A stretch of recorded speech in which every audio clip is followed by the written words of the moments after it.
Welcome to Next on the Tee with Chris Mascaro, where tour players, legends, and the top instructors in the game share their stories, insights, and playing lessons.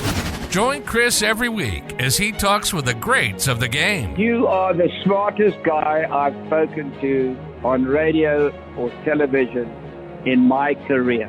And Chris, again, you're knocking out of the park. You're like 8 under par in this interview. If I ever have any research, I'm hiring your tail to be the research man. You're the best. You're a fantastic host and tremendously respected in the golf community. Yeah, Chris, you do an amazing job, and your listeners are super lucky to have you, and it's always my pleasure. Chris Mascaro is the king of the golf podcast. Don't miss him on Tuesdays. Now, here's your host, Chris Mascaro.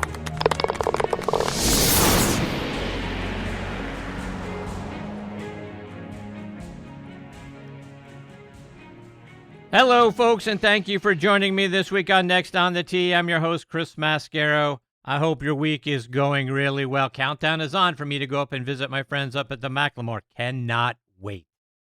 This week on the show, I've got some amazing people that I get to share with you. Starting off in part one of the show, I'm going to be joined by Pennsylvania Sports Hall of Famer Dennis Satyshur.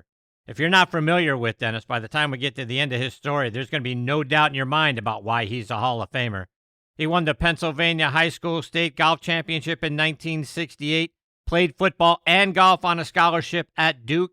He worked for Bill Strausbaugh for 3 years and then won the award that is named in Bill's honor.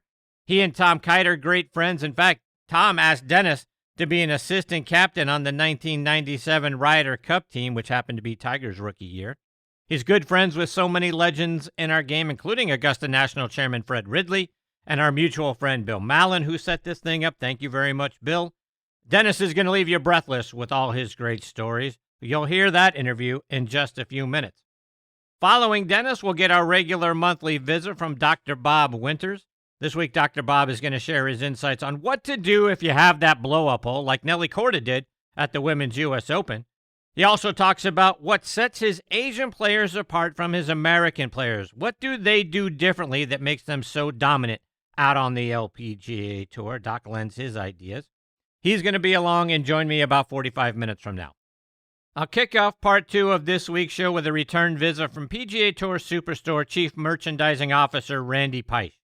Randy and I are going to talk about golf as a family hobby. Golf is no longer something that has to separate families in the evenings or on weekends whenever we play the game. It's a game that we can all go out and play together. We'll also talk about the memories we make with family and friends out on the golf course and how wonderful that makes this game, how special it is that we get to share so many good times together out on the golf course. Plus, of course, Randy is going to give us some great Father's Day gift ideas as well as we look ahead to celebrating all of our fathers. So excited to have Randy back as part of the show. Always very special when he stops by. And then we'll round things out this week with one of Golf Magazine's top 100 instructors, Jeff Smith. Jeff's going to take us out west to his new summer teaching home in Scottsdale, Arizona. We'll also talk about the evolution of the golf swing. Remember, we all used to finish in a reverse C kind of posture, so bad for our backs. And now we've got a healthier way to do it, finishing perpendicular. So we'll talk about how we transition from the reverse C to perpendicular. We'll also get a tip for how to break through that score barrier you might have, whether it's breaking 100, breaking 90, or breaking 80. So a lot of great stuff on tap with Jeff. He is just one of the most wonderful people that you'll ever meet. Looking forward to having him as part of the show as well. He'll join me about an hour and a half from now. So great stuff on tap for you this week here on Next on the Tee. But as always, thank you all so much for tuning in and taking the journey with me. All right, but let's kick things off by talking about the great folks over at the Pittsburgh Brewing Company and Iron City Beer, a company that I have loved my entire life and have been drinking since I was 21 years old, of course. Whether you're a hacker or a scratcher, the secret to a successful day on the links is knowing when it's time to grab an iron, even if that means keeping it in the bag till the 19th hole. If it's been a while since you've reached for Pittsburgh staple beer, it's time to revisit Iron City. Thanks to their incredible new facility in Creighton, the best-tasting Iron City beer ever made is now available at a course near you. Iron City pairs well with any lie and sky and serves as a friendly reminder that there's always next round. Iron City Beer, best enjoyed while enjoying life. Now let's talk about golf getaways and buddies trip locations. When you're thinking about that, think about our friends over at the Macklemore, which is a wonderful resort located just south of Chattanooga, Tennessee, high atop Lookout Mountain. It is a casual 2-hour drive from Atlanta, Nashville, and Birmingham. The existing Highlands course is now ranked in the top 100 courses you can play in the U.S. by Golf Digest. The 18th hole is ranked in the top 10 finishing holes in the world. A second course, The Keep, is under construction and will open summer of 2024. The Keep is a Bill Bergen, Reese Jones design and features a 1.5 miles of dramatic cliff edge, with every inch of that edge filled up with a golf hole. A world-class hotel, Cloudland Lookout Mountain Curio Collection by Hilton, will open spring of 2024. Both have incredible views into historic Macklemore Cove, 1,200 feet below. You got to see it to believe it, folks. Stay, dine, and play golf above the clouds at Macklemore. Go online to macklemore.com to book your stay and play package. Now let's talk about the new P790 irons from TaylorMade. From the very beginning, P790 irons have been rooted in clean aesthetics and thoughtful design. However, their true beauty is found beneath the surface. With AI-optimized weighting and speed foam air on the inside, every iron is uniquely designed to perform exactly how you need it to. As striking as they are on the outside, their true beauty lies within. Learn more about the new P790 irons from TaylorMade by checking out their website at TaylorMadeGolf.com. Now making his next on the tee debut with me is Dennis Satyshur. Dennis is from Erie, Pennsylvania. He was a 3-sport star at East High. He played football, basketball, and golf. He won the state golf championship back in 1968. He received a football scholarship to attend Duke University, and in 1971 he was named captain of the team. He also played on the Duke golf team and lettered 3 years on that team as well. In 1976 he began working at Pinehurst Country Club. From there he moved on to Columbia Country Club in Chevy Chase, Maryland, where he worked for Bill Strausbaugh for 3 years. From there he moved on to Camelback Golf Club in Scottsdale, Arizona, and then to Pine Tree Golf Club in Delray, Florida. In 1979, he earned his PGA membership, and in 1982, he became the head PGA professional at Bent Pine Country Club in Vero Beach, Florida. 5 years later, he was selected as the head PGA professional at Baltimore Country Club. Then in 1990, he found his long-term home at Caves Valley Golf Club northwest of Baltimore. He spent 31 years there. In fact, he was the only director of golf that Caves Valley ever had up to his retirement. Dennis was inducted into the Pennsylvania Sports Hall of Fame in 1997. That same year, Tom Kite asked him to be an assistant captain on the U.S. Ryder Cup team, and I couldn't be more thrilled that I get to have Dennis with me here this week on Next on the Tee. Hey, Dennis, thanks for coming on the show. Well, I appreciate it so much, Chris. It's a privilege and honor to be with you. And as I listen to your summary of my career, it gave me a good feeling because you were right on, spot on with everything. And, we grew up in Erie, one of 7 children. And my dad was a blue-collar foundry worker for General Electric and went to a public high school, East High School. And, we played football, basketball, and golf. Probably my best year in sport, Chris, was my senior year in high school, where I was second team All-State in football, second team All-State in basketball, and the state golf champion. Wow. So that from there has probably been downhill, but it's been a good run. I had a chance to go to Notre Dame, Ohio State, or Penn State for football. And my dad, hit that corner saloon every night and was talking to the guys and said, I just spoke to Ara Parsegian and Woody Hayes and Joe Paterno. And when I told him I was going to Duke, he said, Duke? He said, where is Duke? What is Duke? And he didn't talk to me for a month. I thought, geez, this is a northern school in the South. Good education, a small student body, played a good football schedule. And I thought I'd get hurt playing football and play golf, and they have a really good golf course right on campus. But I got behind a really good quarterback and didn't get to play until my senior year. But back then, golf was just in the spring, not fall and spring. And today you could never do two sports like that. But back then we had an early spring practice, and I was able to play half a golf season. And the golf coach was a retired football coach. He coached with Wallace Wade, and his name was Dumpy Hegler. And that fifth spot on a team, it's always crowded at the last spot. But I think my playing football and his being a football coach, he called everyone boy, and he said, "Boy," he said, "I can't say your name, but when I sneeze, that's you." So Wow. I've been called a lot of things, but sneezes happens to be one of them.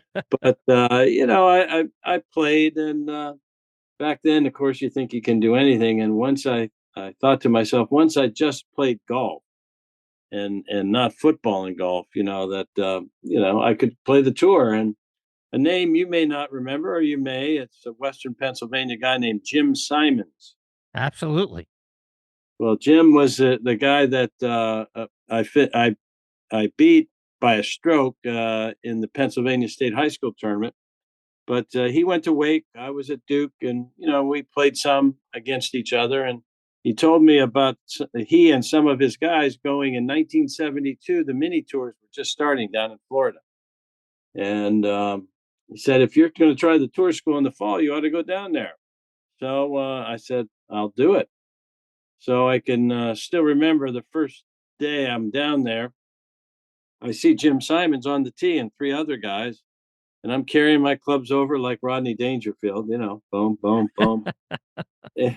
And I see Jim, and on the tee with Jim was Tom Kite, Andy North, Mark Hayes, and Jim Simons. Wow. All college All-Americans, Walker Cup.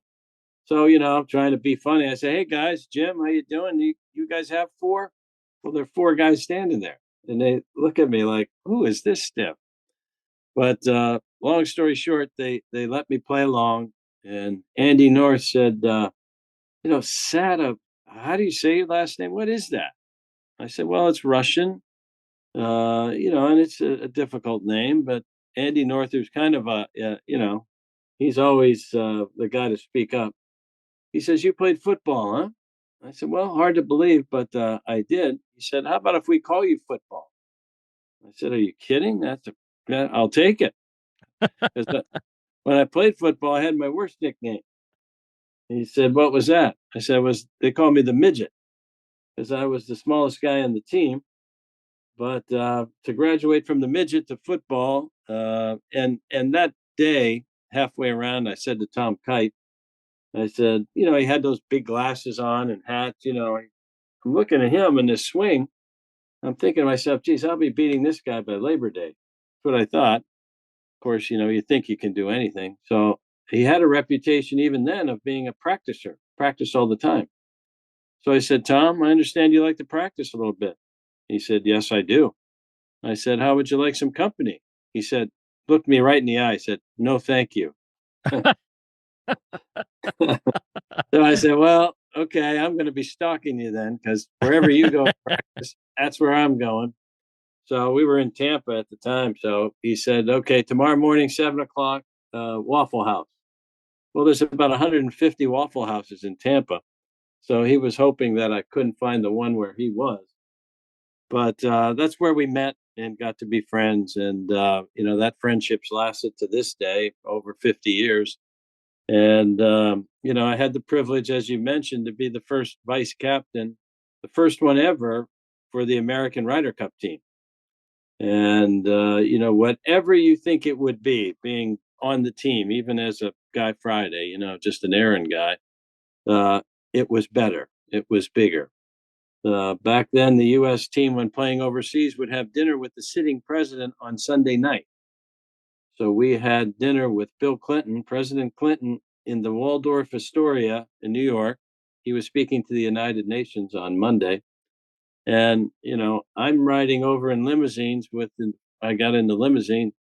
There was Tiger Woods, Freddie Couples, Davis Love, and me. So, what's wrong with that lineup card? But we had dinner with the president of the United States in the Waldorf Astoria. Now, if you know Pennsylvania, that is a long way from Erie, PA, I can tell you. And then we flew the Concorde over, and the next morning met by the King and Queen of Spain and Seve and on and on. But Tiger was a rookie that year. We were loaded. And boy, we had Justin Leonard won the British, Davis Love the PGA, Tiger the Masters. And, Seve had guys I hadn't heard of. Ignacio Garrido, Per Ulrich Johansson. They had guys like, who are these guys? But it rained, all 3 days, stop, start. And we ended up losing by a point. And our 3 major championship winners, Tiger, Justin, and Davis, between them played 13 matches. Loaded question, how many did they win? 1. And they tied 4 and lost 9. So, my fingers couldn't write Jeff Maggart, Scott Hoke, or Lee Jansen if they could write Tiger Woods, Davis Love, and, they were the guns, they were the guys, and you played them. But, Konstantin Roca, I saw a video, and he really hit the nail on the head for these Europeans. Konstantin said, and he played Tiger the last day in singles. Right. Yep. I was standing between the two, and I looked at Roca. He's got one eye closed. He hadn't shaved, belly sticking out. And I look at Tiger, and I'm thinking to myself, Tiger, why don't we give him 2 aside? I don't know. and Roca birdied the first 4 holes, beat him like a step job. But what Roca said, he said, to me, he said, the Ryder Cup is everything. I give everything I have in each match I play. So on Sunday, I can say I have no more to give. Now, wow. That's pretty strong, isn't it? Yes. I mean, those guys just, but anyway, it was just a wonderful, wonderful experience. And Ben Crenshaw called me a couple of years later. He was the next captain. And he said, Dennis, sorry about the result there, but if there's anything that you would do differently or want to share with our team, I would really appreciate it. And I said, Ben, thank you for the call. And actually there is. He said, well, geez, please, what is it? I said, well, Seve had an assistant. He had one person in each match with the kind of the radio hooked up. And by 11 o'clock in the morning for the afternoon pairings, you have to turn in your lineup. So if there was a roar somewhere, like Tom would say to me, football, what is it? I said, well, geez, I'm on number 3. It's nothing here. Well, Seve would have immediate reaction. And these guys all knew golf and knew the players. And he would say, how are Roca and so getting along? Or who's playing well? Or, he had input from each group every day. And Ben said, boy, that is a great idea. So what he did is, I guess the fact we lost with a club professional as an assistant captain and a vice captain, it was kind of one and done for the PGA. Because the next year, Ben took Bruce Litsky and Bill Rogers, and he took 2 caddies, his caddy and Tom Watson's caddy, and put one guy in each group, to do what Seve had done the match before. And now there's all former players and future captains on the vice captain side, and there must be 5 or 6 of them. But a great, great thrill to have been a part of it for sure. But, as you mentioned, the guys I worked for, Chris, in my way working up to being the director of golf at Caves, Lou Miller was the guy at Pinehurst, terrific organizer, great PGA professional. And then, of course, Bill Strausbaugh for 3 years. And then in the winter, I went to Camelback with Roger Maxwell and then Pine Tree with Bob Ross. But, Bill Strausbaugh having the PGA name an award in his honor was very appropriate. This guy was just unbelievable.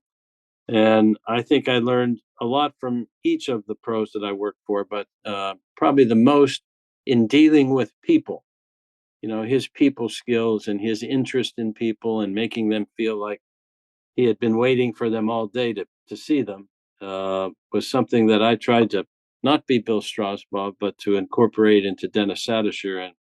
And I think as my career went along, a little bit of the quarterback in me, and the talking side of it, applying the principles that Bill had done at Columbia, were a big part of my success, or any success I had. So let's take that a step further. You worked for the man for 3 years, and then in 2004, you win the award named in his honor. That had to be incredibly meaningful for you. Well, what the PGA does, they have 12, maybe 13 now, national awards, and there are 41 sections. So each section awards a winner in that section for the Player of the Year, Teacher of the Year, Bill Strausbaugh Award winner. And Bill's was for enhancing the image of the PGA professional and mentoring young assistants and getting involved with charities in your area.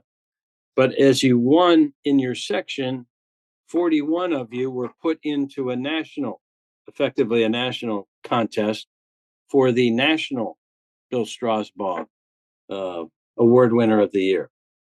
So what you probably don't know is that, the first year I won in the section, I go into the nationals. And again, being naive, I'm thinking, I've worked for Bill and this is going to be easy here. Well, I didn't win it. And what they do is they have last year's award winner call the guys that didn't win, and the president of the PGA calls the winner. So he called, and last year's winner, I forget his name now, and he said, Dennis, sorry to inform you that you did not win this year, but congratulations on winning. And you said, I said, well, who did win? He said, well, Tom Neaporti from Wingfoot. I thought, well, he could have an award named after him. What a great winner, and you couldn't really be upset, with that. But he said, we want you to apply again next year. It was that close, Well, so I do it, and I'm waiting to hear. I didn't win again. And I said, well, who did win? He said, well, Mike Harmon from Secession. I said, geez, this guy's a superstar. Of course, of course he won it. So finally, in my third go around, I did win. And, as a national award of 28,000 pros or whatever there are, it's, being recognized by your peers, by your fellow professionals, to any national award is a big deal. But it had a special meaning with Bill. Working for him, we worked all day, every day, 6 days a week. And on the seventh day, we washed the carts and played a pro-am in the afternoon. And my second year, I said to Bill, Bill, could we have a schedule? He said, we have one. But I think, that's just the way he grew up. That's the way they worked, and that's how we worked. And, as I said, I learned so much from him, and then winning his award. And back then they did the award at the PGA show, in that big theater there. And, it was a really big deal. And the PGA does an excellent job of really featuring the winners of these different awards. And, so that was a big deal for me, for sure. The Ryder Cup, that, and being at Caves Valley, usually pros want to go to the older clubs. They're established and have their reputations. But for me, going from, and my story in Baltimore was I left the Queen Mary, which was the Baltimore Country Club, 5 Farms, for the Nina, the Pinta, and the Santa Maria. These guys are going to do a national club in Baltimore. This is not Palm Beach or Palm Springs. This is Baltimore. And, it was a good time for me to take a chance. I was 40 years old, and I felt like I was a better match for a national club than a second, third generation club, where they're kind of set in their ways. And this had people from all over the country. They were going to host national championships, have a caddy program, all the things you could roll into something very special. And I thought to myself, boy, if I could just get some of the vodka these guys are drinking, I, I could feel good too, because who in the world's going to do this? But what the hell, I'm going to take a shot. And it's the best thing that ever happened to me. And these guys were very, very thoughtful, and it made me professional emeritus, and have been unbelievably generous, and made me feel like I really contributed to, there's plenty of choppy water in the second, third, fourth club. When the economy gets a little choppy, the first things to go are those extra clubs. But we were able to create an atmosphere that people enjoyed, people liked. And, we have Michael Bloomberg as a member, and, the owner of the Ravens, Steve Bisciotti, and the president of Pine Valley, Jim Davis, and the chairman of Augusta, Fred Ridley, and Tom Friedman, and on, Barack Obama. And these guys have more places to go than there are days in the week. And for them to continue to participate with caves, and come to caves, kind of made me feel like we had created something that, people enjoyed experiencing. And your favorite anything has somebody that makes you feel good about coming there, and whether it's where you get your hair cut, where you like to go to eat or drink, or your dry cleaning, doesn't matter. You go places because there's somebody there that makes you feel good. And we took that approach at Cave, and we had a good team there, great team spirit, and it's in its 34th year now, and we just finished regrassing, and Tom Fazio came back in and was able to do a lot more things that he hadn't been able to do before because of either environmental restrictions or our financial condition or whatever. But we've really made some improvements. The BMW is coming back next year in 25, and we just couldn't be more excited. So I have to say I'm about the luckiest guy I know. If I felt any better, I think I'd be twins. But it's just been a great run. It's been terrific. You mentioned the atmosphere that you created there, and I was reading about Caves Valley and the culture that you helped establish, and it said one of the things that you did from a cultural perspective is that there's a quote out there that says, "Leave it at the gate, all your money, all your titles, and when you come in, it's no longer about you, it's about us, and it's about the club." Talk about that. Well, that's something that it kind of evolved, I guess, over time, because people were doing that, and the people that I respected and admired the most did just that. They were somebody special in their respective areas, but they enjoyed being a part of something bigger than themselves. And we were collectively, when Caves Valley hits the sled, it goes. When they hit it one by one, doesn't go too far. And we kind of built up that saying. And, I would, with one of our members, Mike Kudak, spend a couple hours and then I'd play 9 holes with every prospective member. And that became part of our story. We just leave it at the gate. And here we wear Caves Valley gear. We wear the shirt, the hat, the sweater, the jacket, whatever.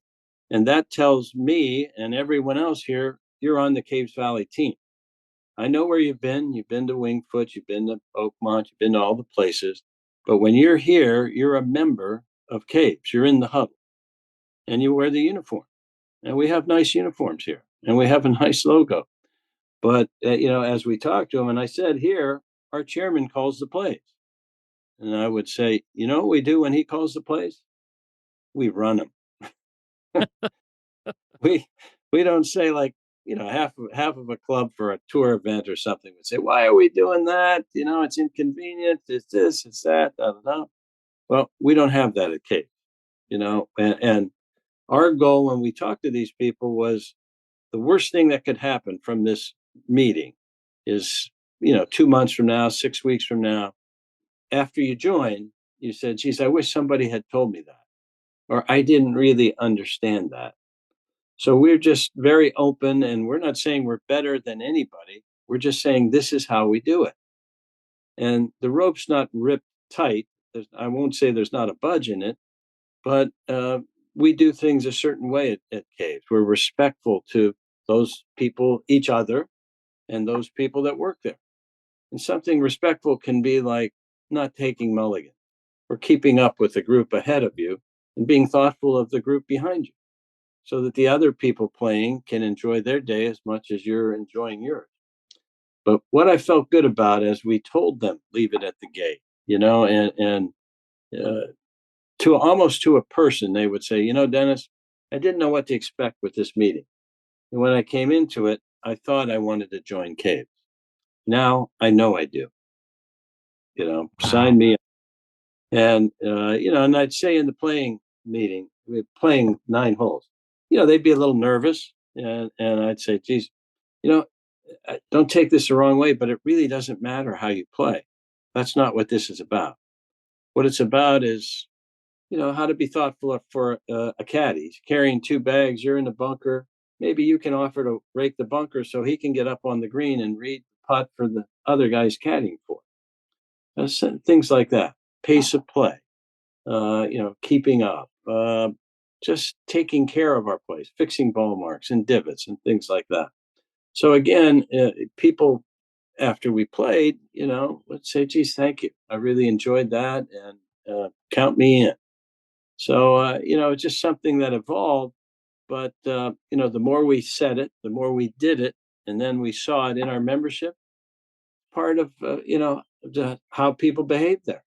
They're friendly. They look at people and say good morning, or say thank you, or whatever. And kind of, a bit old fashioned, how people used to act, where they had good manners, tucked their shirt in and took their hat off, and they were thoughtful of each other.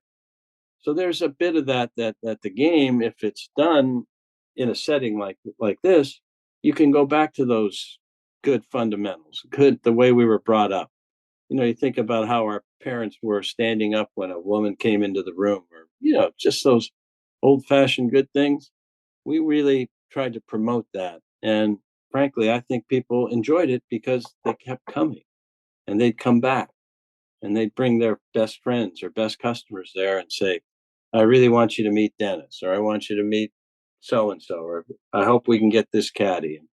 Because there was a pride that developed and evolved, and is there to this day, in a very strong position for a relatively young club. We're 34th season. So, the support of the membership and the leadership, we've had 3 chairmen in 34 years. And, the leadership was just what we needed at the time. Our first chairman was a salesman. Our second one was a CFO, CEO of the Rouse Company, and kind of got us on a little better financial footing. And our current chairman, Steve Fader, just keeps making us better, improving our facility, our golf course. There's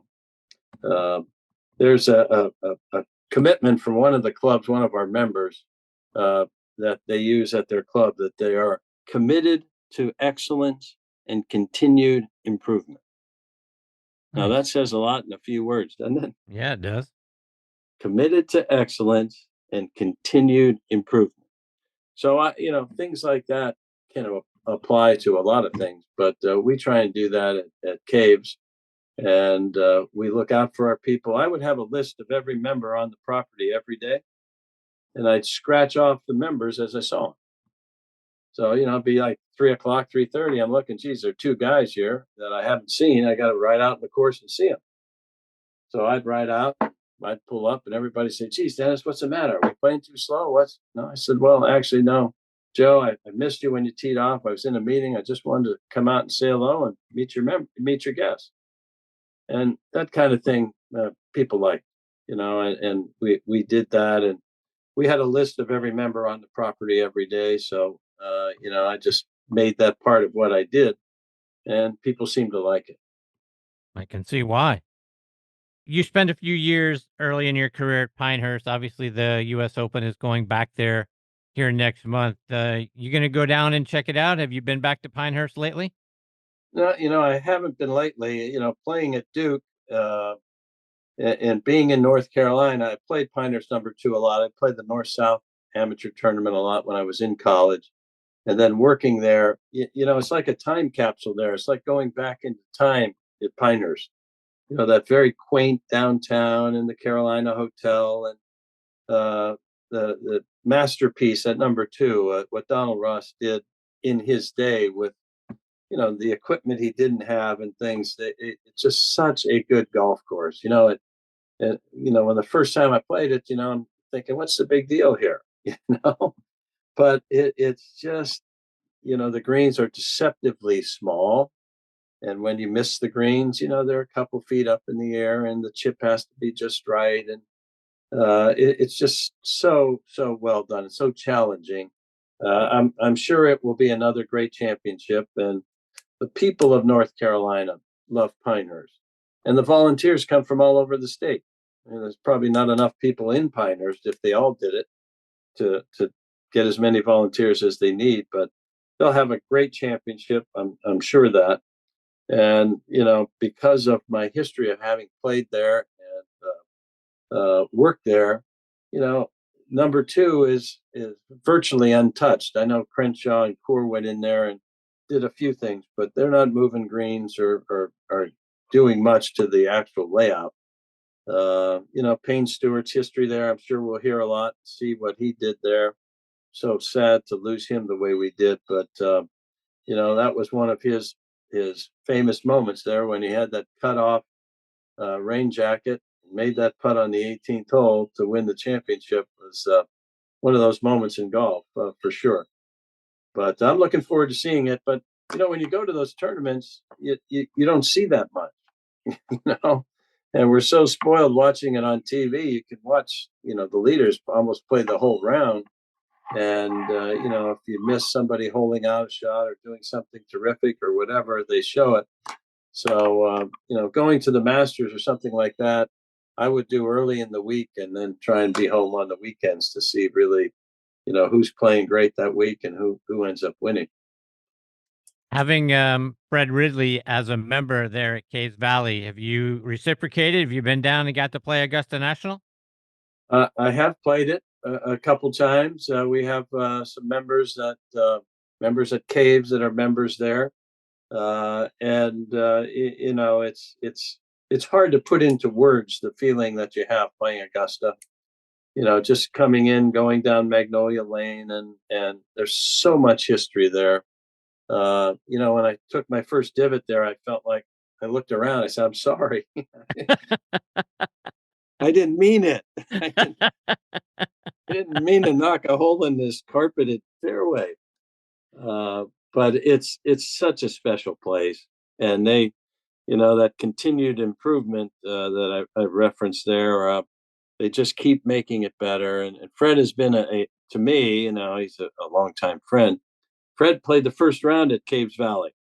Tom Fazio said, "Dennis, my suggestion is not to bring a pro in. Sometimes they bring a pro in and he plays an exhibition on a new course and the people come out and watch." He said, if you bring a pro in, one, you have to pay him. And two, people tend to watch the pro and not look at the course.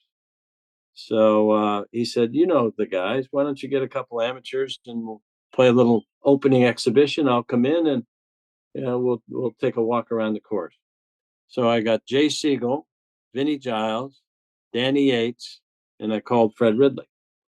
And Fred said, normally, Dennis, not a problem. But he said, right now I'm playing so poorly, I'm going to pass. And I said, no, you're not going to pass, Fred. I said, your partner is the best amateur since Bobby Jones, Jay Siegel.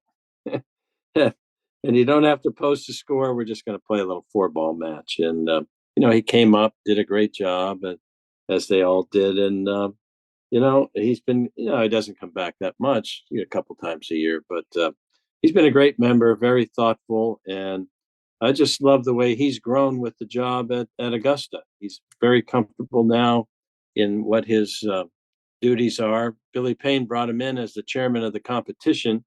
when the guy who had done that before was retiring. And Fred met Reg Murphy at Caves at that opening round. And Fred took a liking to him. And it took about 10 years, but he took him up the USGA mountain. And Fred became president of the USGA.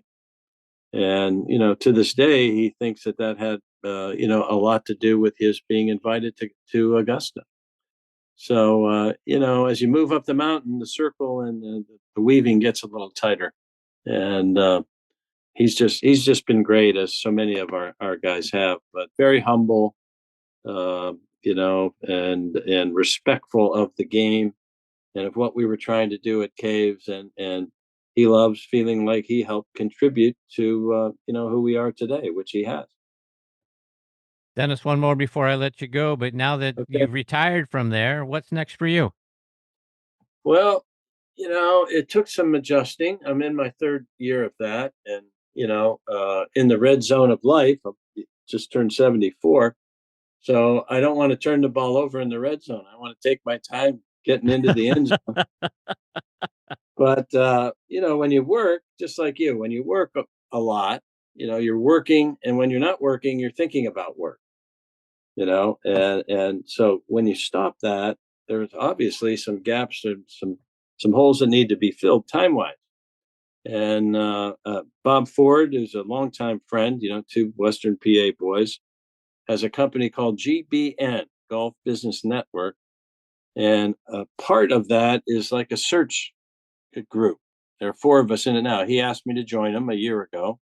And when a club is looking for a superintendent, golf professional, now even general manager, they would hire a company like ours to bring in candidates. They would talk about what they were looking for, and we would bring candidates to them, to select. So that was that was something. These are core clubs all over the country that we've worked with: Austin Country Club and club out in Palm Springs and in Scottsdale, Medina. So that's been fun, learning more about the clubs, meeting the young professionals, and trying to get a good match between a club and what they're looking for and the professional. So that was helpful in filling one of those gaps. And then our chairman, we have a foundation at Caves, which is we started in the beginning, but to this date has given almost $2 million away to caddies and kids to go to school, first tee kids. And, we're involved in many things in our community. We've gotten involved through the Western Golf Association that we're helping fund an Evans Scholar House at the University of Maryland. And they're going to call it the Caves Valley Evans Scholar House. That's where the caddies stay. They go on full scholarships through the Western Golf Association. But, the foundation has benefactors. And he asked me to work with the foundation to grow our benefactor group and to keep them informed and involved with what we're doing in the foundation. So between GBN and the foundation and, a golf swing that doesn't work so well anymore, I kind of fill up the days and the weeks.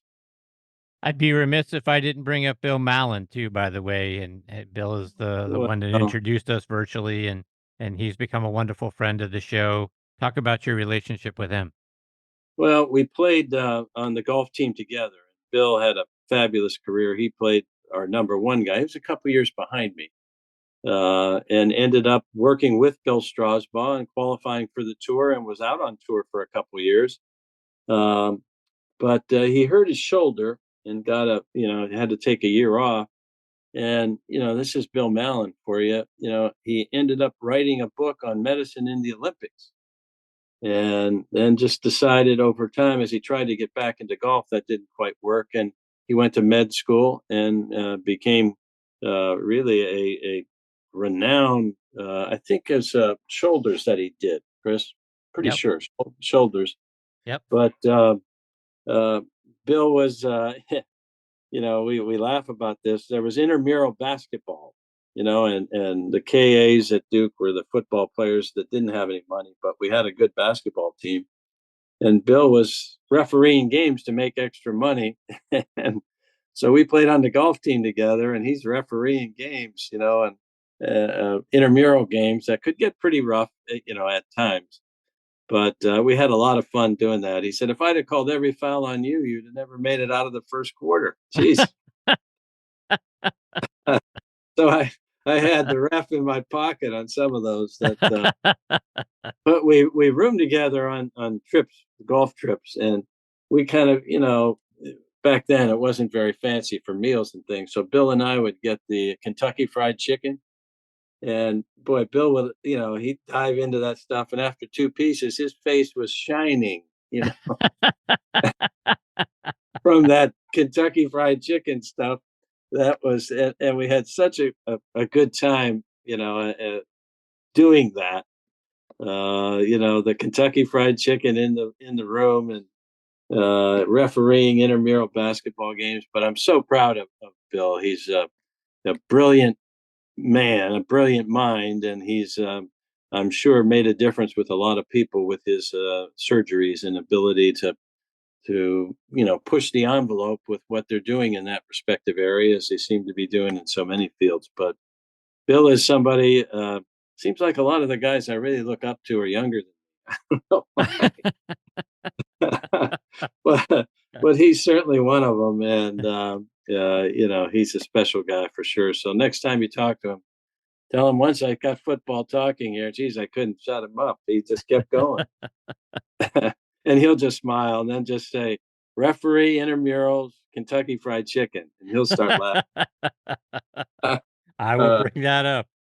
Yeah, for sure. Well, Chris, thank you for thinking of me and working me into the podcast here. It's a privilege. And just thinking about things that happened to me in my life, just puts a smile on my face. When I go downstairs to get my cocktail, I'm going to have a big smile on my face. Well, that's good news. That's the goal. Dennis, thank you so much for your time. I hope we get this privilege of catching up with you again sometime later on. That'd be great, Chris. If you're coming through Baltimore around it, give me a holler. Come over and I'll show you around caves. Maybe we'll play around. I'd love to do it. Take care, Dennis. All the best to you and your family. We'll catch up soon. Okay, great. Thanks so much, Chris. Bye-bye. See you, Dennis. Any questions about why that guy is in the Pennsylvania Sports Hall of Fame?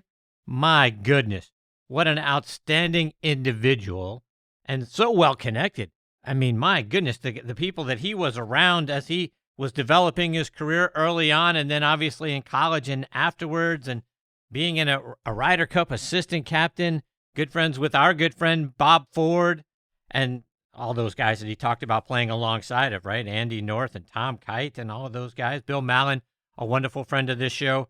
He's the guy that introduced me to Dennis. So thank you very much, Bill, for putting us together. What an incredible story. What an incredible time. An incredible man. And to spend 31 years, be the first director of instruction up there at Caves Valley, one of the premier golf courses in the country, right? I mean, Fred Ridley is a member there, Jay Siegel, Danny Yates. I mean, those guys all around up there. I'm dumbfounded. That's how great this guy is and all the things that he has been able to achieve over the course of his career. You got to believe I'm going to have him back on the show to hear more about all of the things that he has done. Get into a little more detail about some of the things that he has done. But from what he just took us through, the timeline of his career, outstanding. No doubt that he is a Hall of Famer and just a tribute to the game of golf. So looking forward to catching up with Dennis, hopefully a little bit later on in the year. Coming up next, we'll get our regular monthly visit from Dr. Bob Winters. Before I bring Doc into the show, I was talking with Eddie Dry, VP of Domestic Sales for Strixon Cleveland Golf, at the PGA Merchandise Show earlier this year, and I said, Eddie, I like your CBX full-face wedges. How can they help an average player like me play better? Here's what he had to say.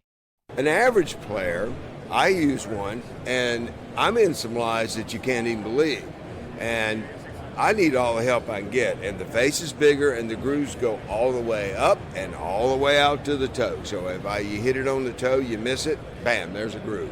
So I like that. So I carry a 58. There you have it, folks. Try the new CBX full-face wedges from Cleveland Golf.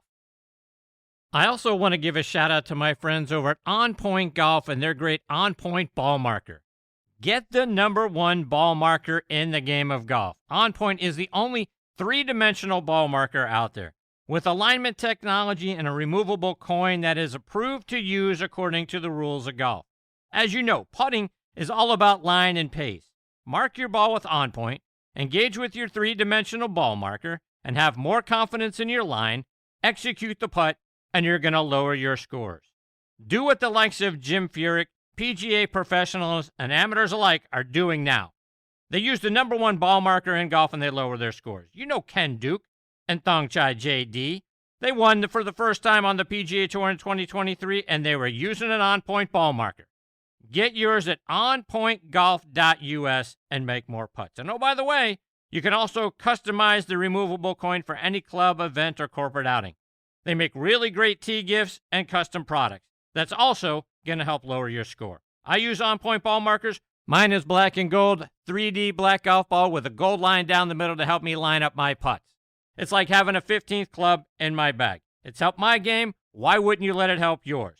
Again, onpointgolf.us. See what I'm talking about. Order yours today.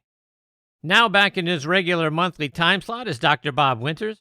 As you guys know, Dr. Bob joins me on the first Tuesday of every month. He is a sports psychologist, an author, and a professional educator. He has his own performance enhancement company in Orlando, Florida. He is also the resident sports psychologist at the Ledbetter Golf Academy at Reunion Resort in Orlando. He has worked with several great players out on the PGA, LPGA, and LIV tours, including Brooks Koepka, Tony Finau, Lee Westwood, Justin Rose, and Michelle Wie. And I'm very excited he is back with me again here this month on Next on the Tee. Hey, Dr. Bob, how are you, my friend? I'm doing great, Chris. Always great to be with you. How are you? I'm fantastic, thank you. So, Doc, I want to start our time this week by talking about the Women's U.S. Open and the unfortunate start that we watched Nelly Korda get off to, as I'm sure you saw. She made a 10 on the par 3 third hole, so her U.S. Open was almost literally over before it even got really started. Talk about her bad day at the office, and is it possible for someone like her or us to recover when we've had a bad hole like that so early in our round? Well, I'll tell you what, it's like trying to step up, to the plate and hit a home run when you ask me a question like that, Chris. So I'll tell you what, I always tell my players, it's tough when you make bogeys. You have a couple of bogey trains, and a double bogey, it will leave a mark every now and then. But if you're on the third hole of the U.S. Open and you are really, the almost the prima donna, of the tours of the Women's, Golf Association, you're coming in there hot. The expectations are so high, and you hit a great shot on a par 3 with a little bit of wind behind you, and that's really what Nelly did. She really hit a great shot, and it just flew on her, hit the back of the green, went into the bunker. And I think she got just a little bit unlucky when she actually tried to hit back, and that green was so firm. And as her ball was rolling on her second shot past the pin, it went over the green. It sort of hit, a sprinkler head, which actually propelled the ball even more into that creek. And so now, here she thought she hit a good, drive, a really good tee shot. Thought she hit a very nice, very workable sand, game shot. And now she's going to the other side and she's dropping. Now here she is. And we've seen this happen many times on number 12 at the Masters, whether it be Freddie Couples, whether it be Jordan Spieth, or any number of players. But we haven't seen it all that much here in a U.S. Women's Open. And Nelly takes, that first little shot. And I think it was probably about 35 to 40 yard shot. And sometimes you try to get a little bit cute with that shot. And she just tried to hit it, finesse it in there too tight, and it actually hits and comes back into the water. Comes back, and she actually does it again. And, actually, the next time she finally gets it on and she two putts, and she walks off, of that green. I mean, and it's almost like shell shock. And this is what everyone, I want to, talk to you and everyone else about. It has happened to everyone. It's happened to me a couple of times, and it's probably happened to everybody who plays the game. And I thought that this was something just about as grievous and as shocking as back in 2016, I believe it was, with Ernie Els, where he hits the green in 2 and 7 putts and actually goes to, the second tee, making a 9 on the first hole. And everybody, remembers, Ernie just having sort of what he called the heebie-jeebies. And it happens to you so fast. I think, Chris, that's the thing that really is sort of so shocking, is that you're trying to slow yourself down, but it just feels, like time and the events are getting away from you. So one of the things that we have to do, and I always tell players, is that you have to accept the reality. Now, this is really hard. I mean, it's hard to accept taking a 10. And I'm sure that, Nellie, even in her press conference, showed true class. She said, listen, I didn't really feel all that great today. I mishit a couple of shots. Maybe I could have done something a little bit different. But in the end, it's golf and it's a bad day at the office. And she comes back the next day and what? I think she shoots a 70, still misses the cut. But it's really hard, when you actually have a huge number because you feel that you have damaged a round and taken you right out of the tournament. Now that's at the highest level. For all of the, everybody else and the rest of us, what can we learn from this? The game really favors no one. The game shows no compassion. I mean, it is what it is. And so when we start talking about acceptance in golf and sports psychology, acceptance doesn't mean, oh, okay, it's a shot, no big deal.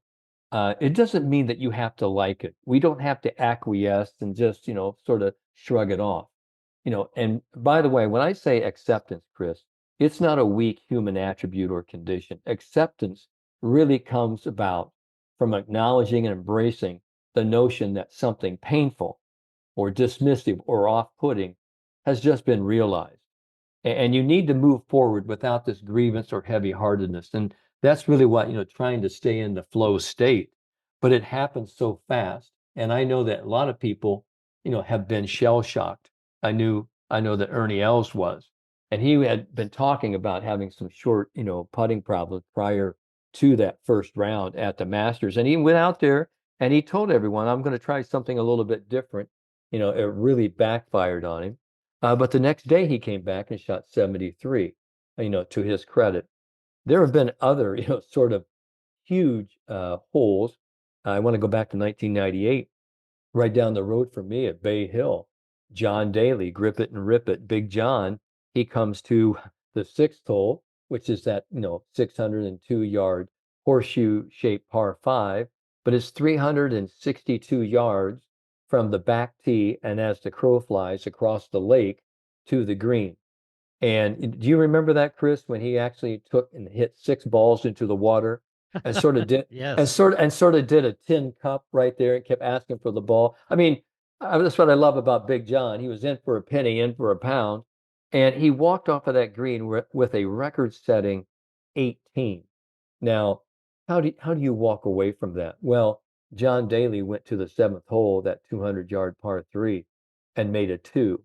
And so we want to talk about bounce back, but John is one of those type of people. It's like water off a duck's back. And that's really what we have to understand, is that being able to acknowledge that something bad has happened and you understand the truth and the finality of this situation, the sooner you can actually adapt and move on and release it. And it's really tough to release it. So for everyone out there who's having a bad hole, the first thing I can do is, okay, just slow down here. Just let's not, let this be a runaway train. Let's just take, a few moments, take a couple of deep breaths. Let's really think about the next shot. Because what happens in this, what I call this emotional shock or this anger or this frustration, we really want to get to the next shot to hit it quickly so we can actually end this disaster. And that's one of the worst things you can do. Because what happens, you actually start taking this emotional garbage from shot to hole to round to round. So that's the biggest thing we can understand, is that you have to, put closure on, a bad hole or a bad feeling or a bad shot. And, you do that by taking sort of a mental time out and actually just kind of walking away, regrouping, and actually putting the club back in your bag. We see this a lot in tennis. A player has a double foot fault. They'll go back, they'll talk to themselves. They might admonish themselves, but sometimes it's positive self-talk. They'll be stringing their racket, and they're actually just trying to actually get back into this moment. They're trying to say, hey, okay, that's already happened. So this whole notion with Nelly, it happens to everyone. And I got to tell you a personal story, that happened to me, and it probably is maybe even the best thing that ever happened to me, Chris. It was back when I was 17 years old, and I was playing at Green Acres Golf Club in Kokomo, Indiana, in our Mid-Indiana Conference sectional, and I was playing with the two-time defending state Indiana high school boys champ. He was in my group. He was playing in a rival high school. And as we were coming down the 17th hole, I was so small. I was only about 4'10", 4'11".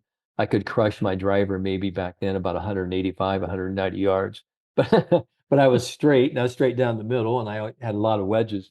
And at the end of the 17th hole, I did something that I didn't do all day. I totaled up my score, and I realized I was even par. And I was a couple of shots ahead, of this other player. As I walked to the 18th tee, I started to get a little bit of adrenaline. And I remember I crushed my drive out there, probably about 210, 215 yards. Probably the biggest drive of the day. But as I was walking down the fairway, I heard a couple of people say, I think Winters could win this. I think he could actually, do this. And what happened, and the reason why I talk about this right now, is that it was so real. And it's as if I'm actually walking down the fairway right now, remembering it.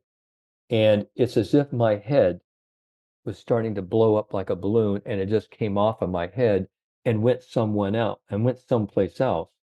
And I think that's what happens. We get ahead of ourselves, or we start reflecting on the past, all the bad things, or think about, project into the future. Wow, this could happen. I could win this.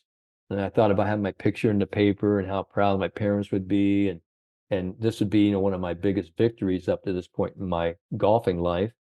And as I went to my next shot, I hit what we call a fungo, which is sort of a pop-up, sky ball about 100 yards with a 3-wood. Went to my next ball, and I walked a little bit faster and took a 5-wood and yanked it up, by the bunker.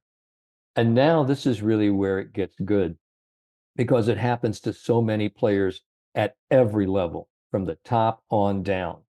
And I, had written the book Mistake-Free Golf. And one of the things I found out in doing interviews with over about 500, professionals, is that everyone makes the same mistakes. Not to a greater degree than most of us, but they still make these same mistakes. They rush, they hurry, they create doubt in their mind. And I actually left my first ball in the bunker. I sculled my next one over the green. And I got it back, and I 3-putted, and I made an 8 on the par 5, the final hole there at Green Acres. So I took a triple bogey. And I remember it took me from first to fourth. And, I didn't advance to the state. And I was just shocked. I was just, flabbergasted. It happened so fast. And I think from that day, I realized, that the mind and controlling your emotions is probably one of the biggest things, that we need to help people with to understand this game. And I remember an interview many years ago, with Kari Webb, and she was talking about how, she had just played on natural instinct and confidence. And, it's easy, to trust yourself when everything's going really well.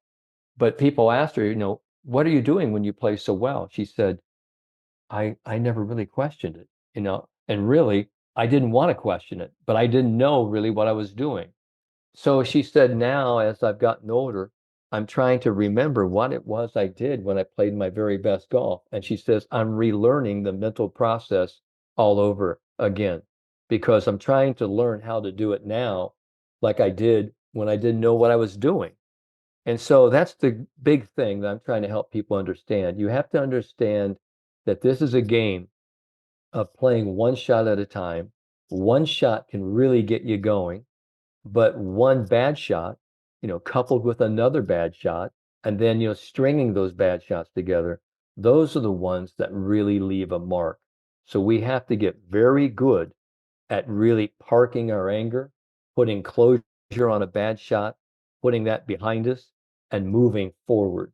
And I think that's really what Nelly Korda will actually, learn from this.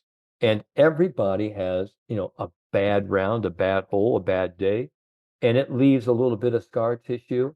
But if we can learn anything from it, we learn that we're human and that we can bounce back.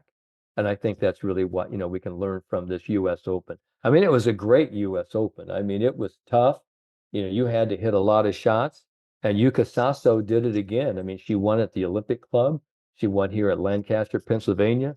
A tremendous talent. And she's won 2 LPGA events. They just happen to both be US Opens. Indeed.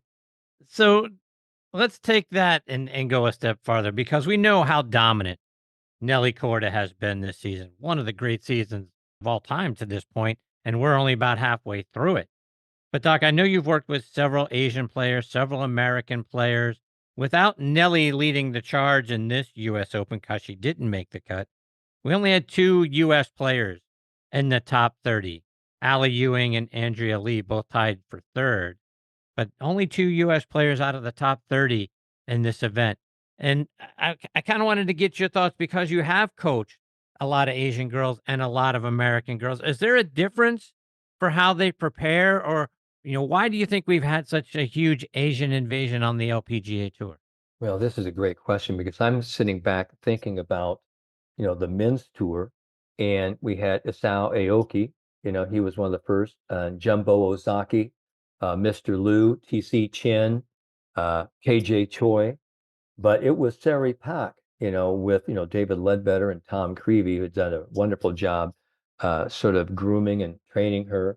But Sari really led that, what we call the Soul Sisters, and really led that Korean invasion. And these girls just came over and have really just dominated. And I think it's part, of the culture of, of the Far East, of the Asian culture. I think they, we could, there's so many different, ways we could go here, but I think, what has happened is that a lot of times some of these, families take, these young girls, these young players that have some proclivity, some talent, and they actually say, listen, this is what, we're training you for. We're grooming you to become, a professional golfer.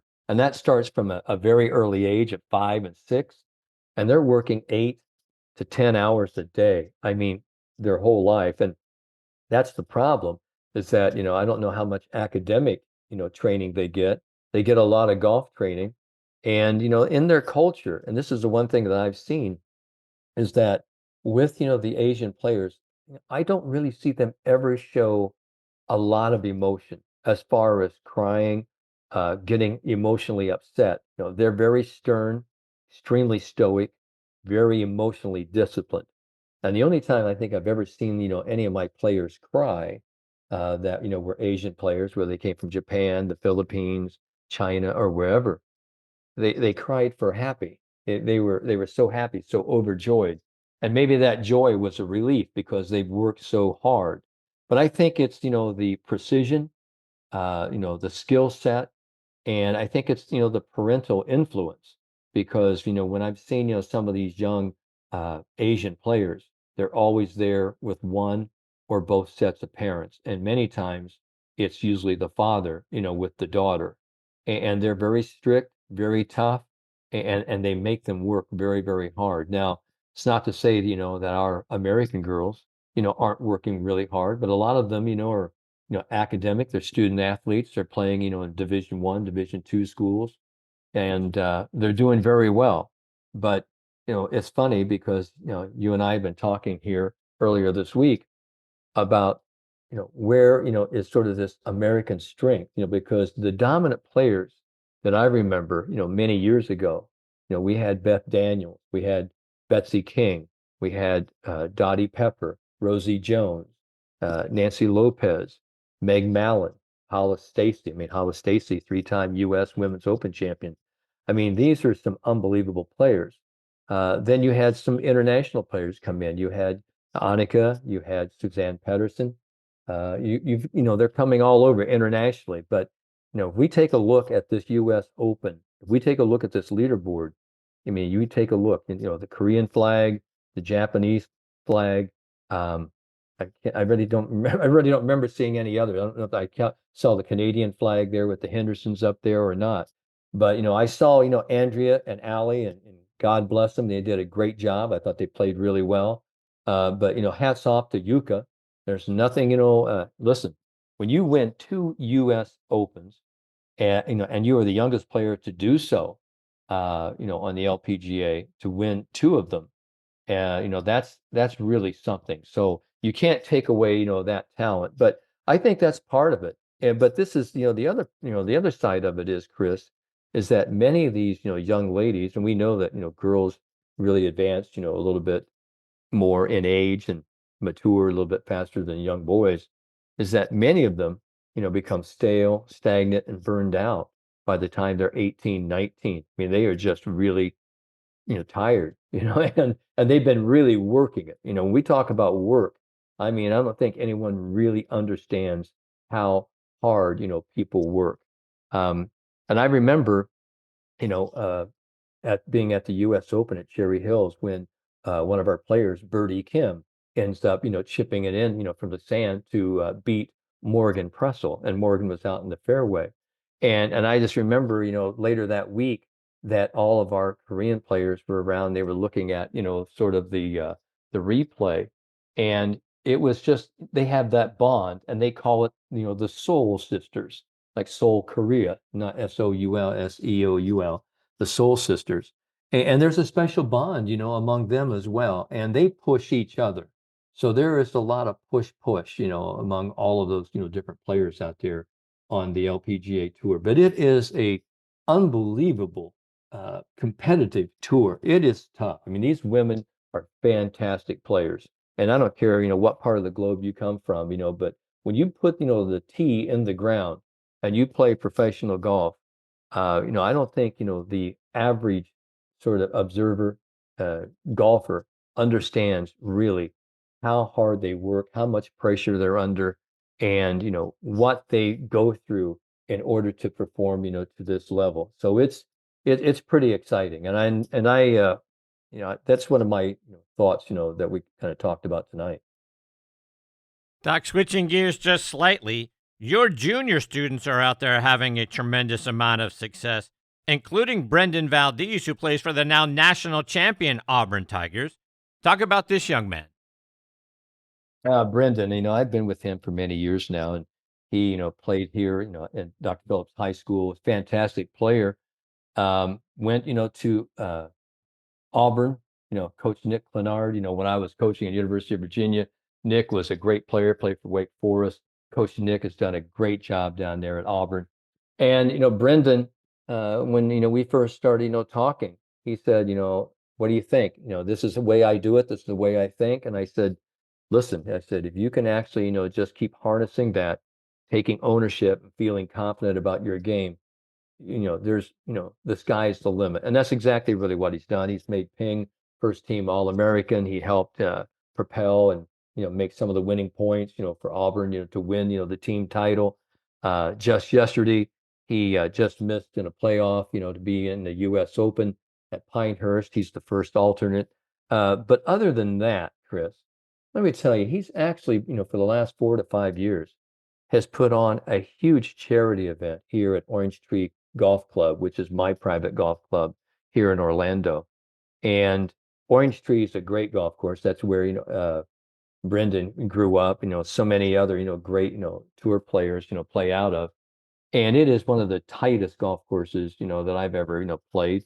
And I say it's tight, and I've said it about 2 or 3 of my books, is that if you can play Orange Tree, you can play anywhere in the world, because it's tight because the ducks walk down the fairway single file. That's how it's tight. And a lot of people call it hallway golf. But I think he's actually done a great job, understanding what it takes, to hit the ball straight, to move the ball. But he's put on this charity event that helps, young people, pediatric, children that have cancer. And it is a huge, huge thing. And he started doing this when he was a junior in high school. He said, I want to do something. I want to do something that's going to benefit, these young kids, that have cancer, that are going through a lot of stuff. So anyone that knows Brendan Valdez, I mean, and he and his mom and dad, they're just great people. And he's just somebody, to watch for the future. He's one of those that says, this is how it's going to be. I'm going to get it done. And I remember another guy who told me the same thing, when I was working with him with 17, 18, 19, and that was Brooks Koepka. And, just pretty much, out of that same cloth is that, if you don't, believe me and other people aren't going to believe in me, just step aside, and watch, and I'll make you believe. But I just had another, young player from Palm Beach Gardens today. His name is Pavel Czar. He plays for the Benjamin School down there in Jupiter, Palm Beach Gardens. And he just, shot a 66 out in Idaho earlier today, shot 5 under to win, that first leg of that U.S. amateur qualifier. So hopefully, that's going to be big things for him. So, congratulations to Pavel.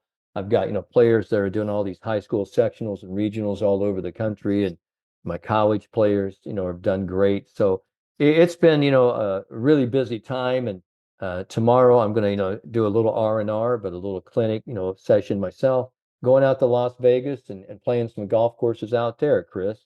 And I wish you were going with me. I wish I was going with you too.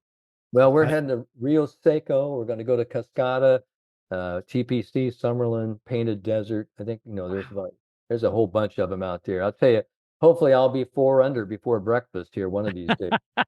So Indeed. Yeah. Doc, before I let you go, remind our listeners, how can they stay up to date with all the great things you're doing and follow you, whether it's on your website or it's on social media? Well, it's great, to be here, with you, Chris, on your great podcast. But they could find me at, theconfidencedoctor.com. You could find me at davidledbetter.com. And you can actually just Google my name, Dr. Bob Winters, and you can find me. And I'm always motivated, to accept, new students. And I love helping people get better. And as I always say, the moment you change your mind, you change your game. That's awesome. You're the best, Doc. I can't thank you enough for all the great content you've given me and given our listeners so far this season. I'm very excited to find out, how you do when you go out to Las Vegas and play all those great golf courses that you just listed off for us. And then I'm always excited to see what you're going to bring back to the show when you join me again in July. Well, Chris, when I do, if I make a 10 out there, I will tell you how I handled it. Okay. I'm not going to I'm not going to make myself a case study, but I'll tell you, if I actually make a 10 out there, I will tell you how it really feels. Okay. All right. Well, I hope that doesn't happen. It won't. All right. Thanks, my friend. Okay. Take care, Doc. Take care. Bye-bye. That is the great Dr. Bob Winters. TheConfidenceDoctor.com is the website. You can find him at DR for Dr. Obviously Bob Winters on social media. And I'll tell you what, the mental skills that he is passing on to all of us each month when he comes on the show is something that is making, I know it's making me better, and I'm sure it's making a lot of people out there better. And as he says, you change your mind, change your game. Right? I mean, it's getting our mindset in a positive way. I mean, that's the bottom line. How can we be more positive, have more positive self-talk, and put the bad shots that we have or a bad hole that we have in the rear view and then hit the next shot, right? That's what Ben Hogan always used to say. The most important shot in golf is the next one. That's kind of the theme I get a lot from Doc is, hey, let's put all that garbage that we've just been through. Let's put that aside. Now let's move forward. And he gives us the tools in order to be able to do that, because it's one thing to say it to ourselves, but it's the other thing to have the tool set that he is giving us to get there. So again, theconfidencedoctor.com is the website. At DR Bob Winters is where you can find him on social media. I'll find out how he does out in Las Vegas. Looking forward to having him back on the show again in the beginning. All right, my friends, that's going to put a bow on part 1 of this edition of Next on the Tee. I hope you'll come back and join me for part 2 and listen into my conversations with Randy Peisch and Jeff Smith. My sincere thanks to Dennis Satyshur and Dr. Bob Winters for being such a great part of this week's show. Folks, I can't thank you enough for all the wonderful support you continue to give Next on the Tee and for making us a part of your weekly golf content. Until next time, hit 'em straight, my friends.